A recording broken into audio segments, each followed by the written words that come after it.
Tonight on Reporting Scotland, controversial plans for a holiday park in Loch Lomond are back on. The Scottish Government overturns a previous decision to reject the plans for the Flamingo Land development. Backers say it is a milestone. Opponents describe it as an anti-democratic outrage. This development itself is far too big for the local area. It's going to take over the last piece of publicly owned land.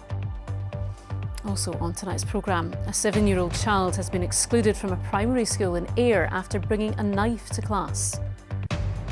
Thousands of pounds of taxpayers' money on luxury goods and business class flights. The spending culture at a water industry watchdog in the spotlight.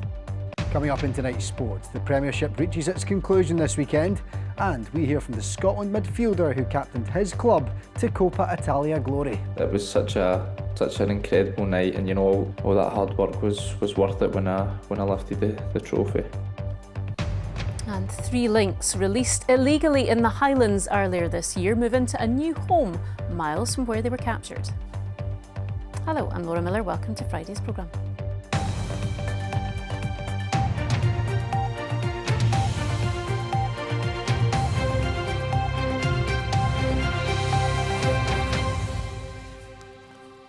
It has been controversial since it was first proposed 7 years ago. Theme park operator Flamingo Land wants to build a holiday resort on the banks of Loch Lomond. The plans were rejected by the National Park Authority last year. But now Scottish Government officials intend to grant permission for the development, saying it would bring jobs and a boost to the economy. Local groups who oppose it say the gloves are off and they'll fight for their community. Gillian Sharp reports. This is what draws people here to Loch Lomond, scenery that's some of the best that Scotland has to offer. But the area around here could look very different in future, with the Scottish Government reporter saying today it intends to grant permission for a controversial holiday park development, featuring a water park, monorail, hotel and restaurants. It overturns a decision made by the Loch Lomond and Trossachs National Park Authority, which said it didn't comply with environmental conservation policies. Theme park owner Flamingo Land said today was a milestone moment, saying they're committed to sustainable development and local jobs. But some local people have expressed outrage. This development itself is far too big for the local area. It's going to take over the last piece of publicly owned land on the west side of Balloch. It's going to already impact on already failing and fragile infrastructure. It's going to have a detrimental effect on the economy, contrary to what the developer will tell you. That's a red herring. All they're going to do is create low-paid entry-level jobs that are going to exacerbate the issues that current employers already face with attracting staff. Now, in an 80-page document, the Scottish Government's planning reporter acknowledges there's been a very significant number of objections to the proposal. But the reporter also says it did not conflict with the rules set out in the Government's national planning framework, and said the site could operate safely despite being in a flood risk area, and it could boost the economy. But the Park Authority said it stands by the reasons for the board's unanimous decision to refuse the application, saying it's deeply disappointing. But not everyone in the area is opposed. It will bring investment, £40 million of it. It will be, I'm chaplain at the local school, and I see the kids coming out, wonder what the future for them. It will provide jobs at a real living wage. I've got to applaud that. Others we spoke to today were split on the issue. I think it's a fantastic thing, particularly for Balloch and the surrounding community, or even more for Scotland as the whole. It's still a large, essentially commercial enterprise beside Loch Lomond, which is one of Scotland's most scenic places, and I just think it's the wrong place.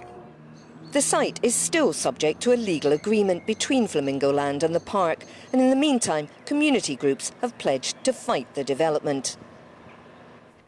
Well, Gillian is still in Balloch for us tonight. Gillian, looks absolutely glorious there tonight, but what happens now? Well, you're right, Laura. It is lovely here. In that document from the planning reporter, it was said that full permission would only be granted if agreement could be reached between the developer and the park on issues like jobs and the environment. Now, there's 26 weeks to reach that agreement. If it can't be reached, then things could be reconsidered. The Scottish Government says an independent reporter has come to this decision, and while the planning appeal is live, it can't comment further. The park says it'll be going through the report just to see if it can understand its implications. And as we heard in my report, some community groups are vowing to fight on. OK, Gillian and Balloch, thank you. A 7-year-old has been excluded from a primary school in Ayr after police received a report about a child with a knife. South Ayrshire Council said there was an incident at Heathfield Primary last week, but no pupils or staff were harmed or threatened. Katie Hunter reports. Police Scotland say they were contacted last Thursday morning. They received a report of a child in possession of a knife at a primary school in Ayr. Now, South Ayrshire Council have confirmed there was an incident in a primary 3 class here at Heathfield Primary involving a 7-year-old child. A spokesperson said that at no point were any pupils in the class or staff harmed or threatened, and the situation was resolved without wider disruption in the school. Now, the child has been excluded. The council says that parents and carers with children in the primary 3 class were informed about the incident immediately. Police Scotland has said advice was given and that it's working with its partners in relation to what happened here.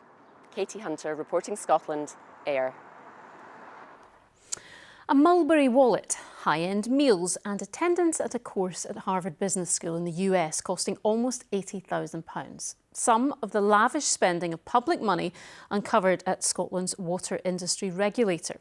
Today, a report by MSPs found there had been a catalogue of failures and said the Scottish Government's lack of oversight of expenditure at the Water Commission was simply unacceptable. Here's our political correspondent, Andrew Kerr. With this hot weather, water's in short supply in some places, but the money flowed generously on lavish expenses at the water regulator, the Water Industry Commission for Scotland. Audit Scotland revealed that an official was sent to Harvard Business School at a cost of more than £70,000. Public cash went on food and alcohol in top restaurants. And £170 for a leather wallet from Mulberry, claimed by the Chief Executive Alan Sutherland. He quit in December 2023 with a payoff worth £105,000. As concern grew about governance issues, the chair quit in autumn last year after giving evidence to MSPs. We were not presented, for example, with the business case for the Harvard Business School course. We had also clean reports from Audit Scotland and Internal Audit for every year until December 23. MSPs have been horrified. That just isn't the product of one or two individuals. That's a whole system failure, and that's why we're recommending action not only for the new team in charge of the Water Industry Commission, but also we're making recommendations about what the Scottish Government needs to do to tighten up its act. The Conservatives wonder what else could be lurking in the murky depths. Given what's happened at Wickes, what the Scottish Government should do is have a deep dive into all of the bodies that they're responsible for to make sure that this kind of profligate spending isn't going on anywhere else. The Cabinet Secretary responsible was not available for interview, but the Scottish Government said ministers have been clear that the approach to expenditure at Wickes up until December 2023 was completely and utterly unacceptable. There's been a clean-out at Wickes. Their interim chair said, "We accept the committee's report in full. It reflects issues that we have acknowledged and have been actively addressing since December 2023. Tighter controls were clearly required. It's hoped other public bodies will not let the cash flow so freely. Andrew Kerr, reporting Scotland. Football clubs and governing bodies are calling for more football banning orders to be issued for those caught using pyrotechnics at football grounds. The use of flares and smoke bombs has become a growing trend in Scottish football. And now those running the game and the police are calling for the courts to do more. Here to discuss this is our sports news correspondent Chris McLaughlin. What's being said on this then, Chris? Well, Laura, as you say, a growing trend for the clubs and the police in particular, a worrying trend. Now, BBC Scotland has obtained some minutes and figures in relation to some meetings around this issue. Now, from those meetings, it's clear that the SFA, the governing bodies like the SPFL and the police want tougher legislation on this, in particular football banning orders. That essentially means those convicted of football-related offences could be banned from any football ground in Scotland for a lengthy period of time. Now, from February to the end of this season, just 5 football banning orders were issued in Scotland. That compares to 37 the year before. So the police and the clubs are asking the questions about why it's going down and why this isn't being used more as a deterrent for this kind of thing. And how likely are things to move on this anytime soon? Because we have been here before. Yeah, the Scottish Government say they are currently revising the legislation. In England and Wales in 2022, they brought in new legislation that essentially means that if you're convicted of a football-related offence, then a football banning order should automatically be considered. That could be where we're heading here in Scotland, certainly if the governing bodies and the police get their way here. OK, we'll see. OK, thanks very much, Chris. Well, this afternoon, Celtic urged their fans to avoid attending large gatherings in Glasgow city centre this weekend. Thousands of supporters are expected to attend an unofficial title party in the Merchant City and Trongate areas tomorrow. In recent years, this has led to antisocial behaviour, damage to property and disruption for residents. Celtic says fans should not attend gatherings which do not have safety planning, facilities or infrastructure. And fire crews are currently tackling a wildfire at Blackford Hill in Edinburgh. The Scottish Fire and Rescue Service said they were alerted at around 4 this afternoon after smoke was seen billowing across the area. 4 appliances are currently at the scene. A very high to extreme wildfire warning is in place across the country until Monday. Now, prison bosses say a pilot scheme to combat the problem of drones being used to deliver drugs and weapons into Scotland's jails is helping to dismantle organised crime networks on the inside. Drones are now described as the preferred method of dropping illegal items ordered by inmates. They include potentially lethal pills manufactured especially for the prison population. Fiona Stalker got exclusive access behind the scenes at HMP Perth. The main obvious thing is the drone itself, okay? Public enemy number 1 at the moment. This one in particular has 6 rotors, quite heavy duty, quite large. The items recovered from the fishing lines dangled off the drones read like shopping lists. They do love an iPhone, right? It's a phone of choice. It's the one we see most often. Then there's the drugs. What's that?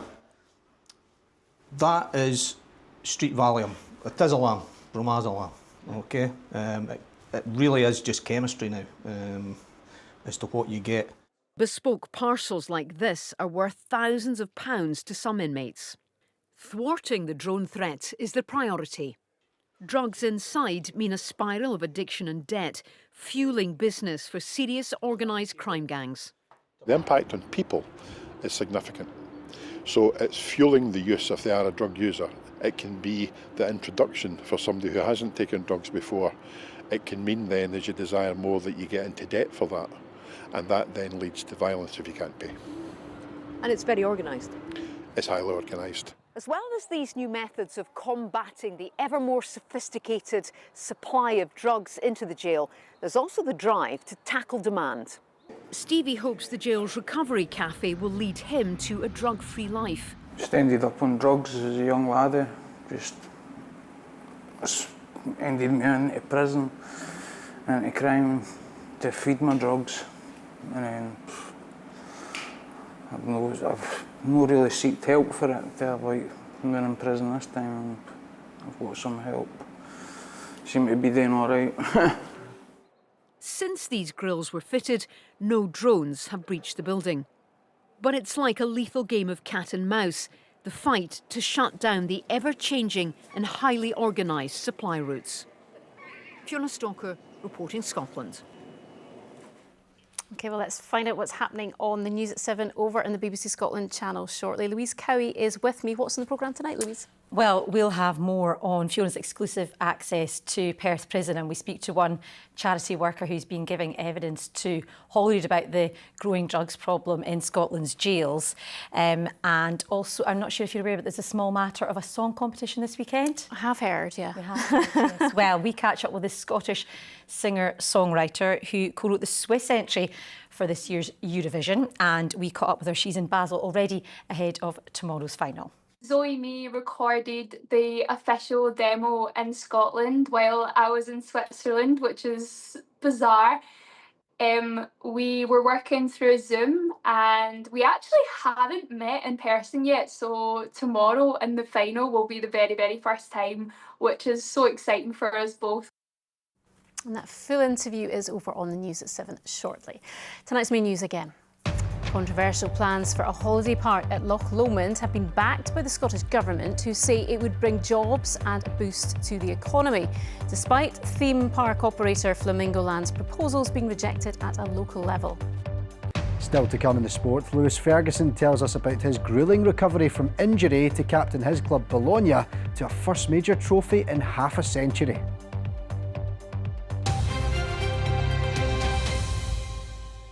Three lynx that were released illegally in the Highlands earlier this year have moved to a new home just miles from where they were captured. The trio have been given their own enclosure at the Highland Wildlife Park in Kingussie. Our correspondent Lorna Gordon watched them settle in. A first step into a new home, slowly, cautiously exploring their new surroundings. The three lynx hit the headlines when they were abandoned just a few miles from here. They've been under the care of keepers and vets ever since, but this is the first chance for the rest of us to see them up close. It's very exciting. I think it all went well. They were a little bit anxious at first, but they were very keen to get out into the enclosure. They're having a good look around, checking out the different sights and smells, and they seem very settled just now. What would we expect as they settle in to see in their behaviours? What I expect is probably have a really good look, a good investigation. They may go up a couple of the trees, they're very adept climbers, and have a look around. The lynx were dumped by their still unknown former owners at the start of the year. Police and an expert team from the wildlife park were tasked with tracking them down.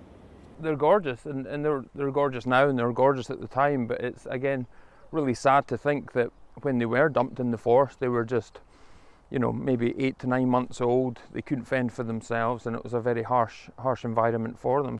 It was cruel, it was illegal, and it was irresponsible. Campaigners who want lynx back in the wilds of Scotland were angry at the January release, but they see benefits to the cats being reintroduced as part of a well-managed programme. We need predators. If we had lynx back in Scotland, they could help with some of the other smaller predators that affect ground nesting birds. They might even help to keep deer numbers in check as well. So they'll recreate a natural balance which we're missing from Scotland. These now famous cats have now had a meal and appear to be settling in well. Their illegal release was heavily criticised, and it reignited a debate into whether lynx should be reintroduced back into the wild, even as these ones remain oblivious to all the attention.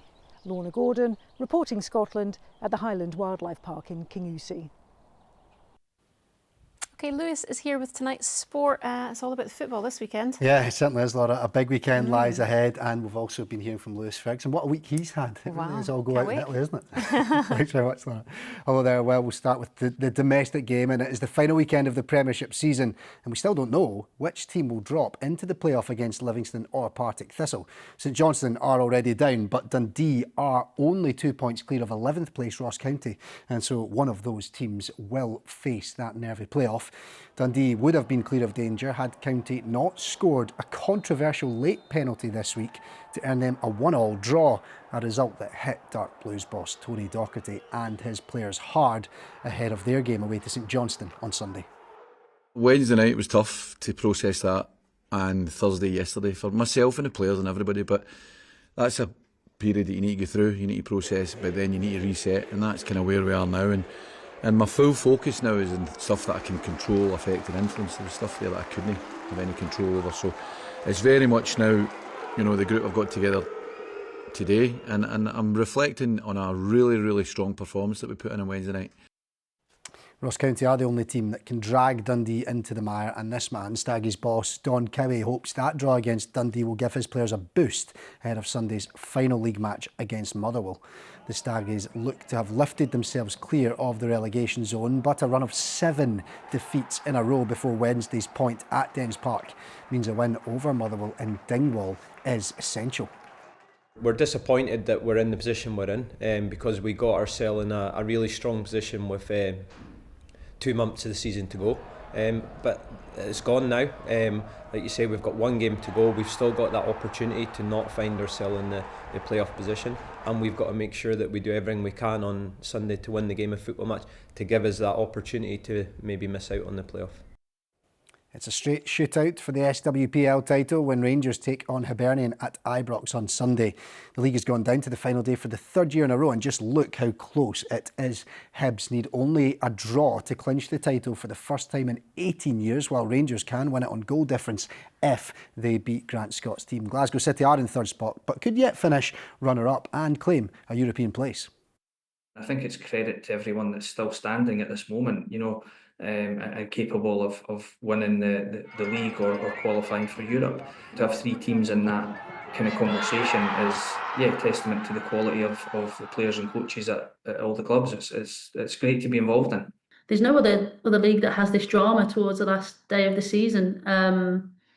We lost out on the last day of the season last year. We didn't like that feeling, but it's happening again. It's happening year after year, and I think one team would love to run away with it, but for the neutral, it's outstanding for the league and for the country as a whole, because you look at the noise and the buzz around it.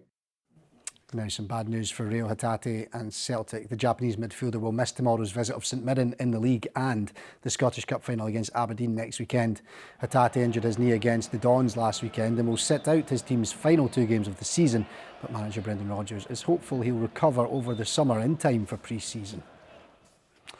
Now, earlier we heard about Dundee and Ross County trying to avoid the Premiership playoff, but to preview tonight's game between 2 Championship teams hoping to make their way up, and with off-field news at Livingston, here's Jonathan Sutherland.